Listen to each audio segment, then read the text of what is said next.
자, 주말 뉴욕 증시는 또 폭풍 질주를 했습니다. 그러니까요. 네, 실업률의 마법. 네. 사실 실업률이 이론적으로는 100%를 넘어갈 수는 없잖아요. 그죠? 그쵸. 네. 100%면은 다 일자리가 없어지는 거니까. 물론 어느 정도 수치에선 멈추겠죠.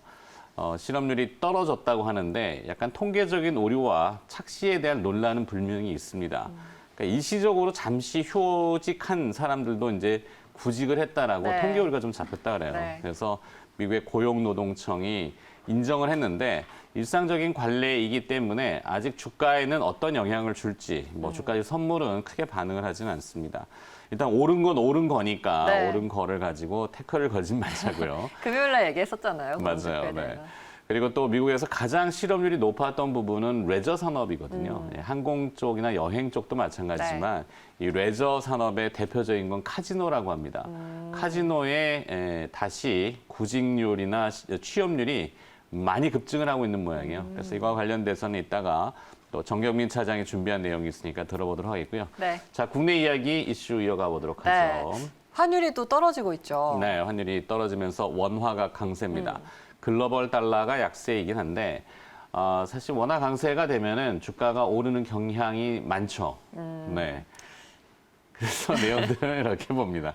하반기에는 글로벌 달러의 점진적인 약세를 계속 약세가 이어질 것이라고. 네, 그러다가 어떤 돌발 이벤트가 생기면 또 오르겠죠. 환율은 좀 그런 경향이 있어요. 근데 점진적으로는 환율이 하락할 가능성이 있고 환율이 하락하는 최근의 요인들을 보니까 첫 번째는 월 초에는 보통 수입 업체들의 결제 수요라는 게 있어요. 네. 정유사들이 기름을 사오면은 달러를 사서 결제를 해줘야 되거든요. 네. 그래서 달러 매수가 있기 때문에 그 환율이 상승하는 경향이 있는데 지금 월 초인데도 불구하고 오히려 결제 수요가 크게 나타나지 않고 있어요. 그래서 지난 주말에는 결제 수요가 소진이 됐고 네. 그러니까 바로 역외에서 달러 매도하네요. 매도가 네. 등장했습니다. 그래서 역의 환율이 네. 5원가량 떨어졌거든요. 지금 1,200원에 딱 걸쳐 있어요. 금요일 날 서울 한시는 1,207원이었는데 네. 역외 환율은 1,200원에 탁 턱걸이에 있기 때문에 아마 오늘 그 1,200원 하향을 시도하면서 1,100원대 저희가 계속 관심 있게 보는 지표잖아요. 역외 달러는. 네. 달러가 이제 들어와야 되는데 네. 수출업체 중에서 과거에는 이제 조선중공업체들의 그 수주 소식이 대량으로 있으면은 이 조선중공업체들은 달러가 계속 들어오니까 환율이 내려갈 거 아니에요. 그러니까 네네. 미리 선물환을 매도를 해놓거든요. 선물환 매도 수요가 들어오면은 또 환율이 내려갑니다. 네. 이런 건 이제 오늘 아침 바로 이제 기사 내용이 나왔어요. 그래갖고 뭐 제가 준비한 거랑 겹치길래 하여튼 그렇다는 거. 그래서 원화가 강세가 되고 환율이 내려가면은 수혜주를 좀 찾기 마련이거든요. 시장은 네네. 항상 거리를 맞아요. 찾기 때문에.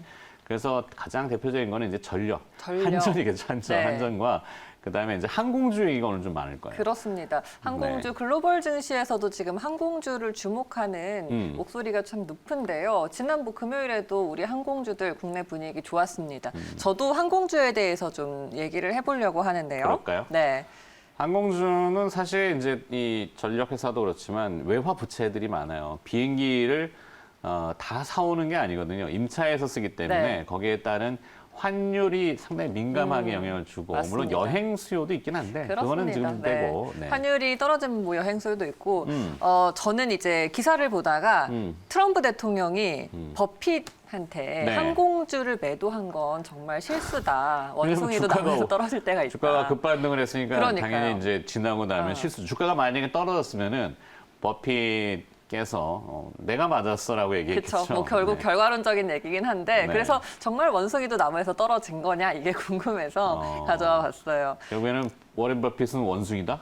이렇게 저는 됩니까? 그렇게 생각을 네. 했는데요. 네. 우리 모두 영장입니다. 네, 비농업부문 말씀하셨다시피 일자리가 증가를 했죠. 그리고 근데 이게 실업률도 감소를 착시되니까요. 했고요. 250만 개 증가인데 3, 4월 일단 달에는 수치는, 2,200만 개가 사라졌고 5월 달에 250만 개 증가했으니까 잠깐 반등한 거예요. 시장의 상승 재료로는 쓰이지 않을까 싶긴 한데요. 네. 네. 일단 경제 정상화 기대감이 계속해서 좀 이어지다 보니까 뭐 여행 수요도 그렇고 아니면 전반적으로 경제가 좀 살아난다라는 관점에서 나오면서 항공주들의 급등세도 지속이 됐던 게 네. 어떻게 보면 코로나19로 가장 직격탄을 받았던 산업이잖아요. 그렇다 보니까 가장 먼저 또 튀어오를 수밖에 없겠죠. 네, 그래서 기간 산업 안정 펀드라는 게 집행이 됐는데 가장 먼저 항공주부터 지금 집행이 됐어요. 그래서 회사가 좀 어려우니까 네. 긴급 수혈을 해주고 물론 나중에는 국적 자금이니까 회수가 되겠죠. 하지만 살려두겠다. 살려둔다. 네. 목숨은 살려줄게. 네, 이거랑 똑같은 거죠. 네, 그래서 뭐 아메리칸 항공이나 지금 뭐 다양한 미국에서도 항공주들이 주목을 받고 있는데 네. 우리 국내 증시에서도 지난 금요일에 보면은 뭐 한진그룹의 대한항공을 비롯해서 아시아나 또 LCC 관련주들까지 일제히 올라줬어요. 네. 일단 뭐 여행 수요는 지금 많이 주춤을 했지만 국제선 화물 수송이 증가하면서 이게 매출로 많이 잡혔고요.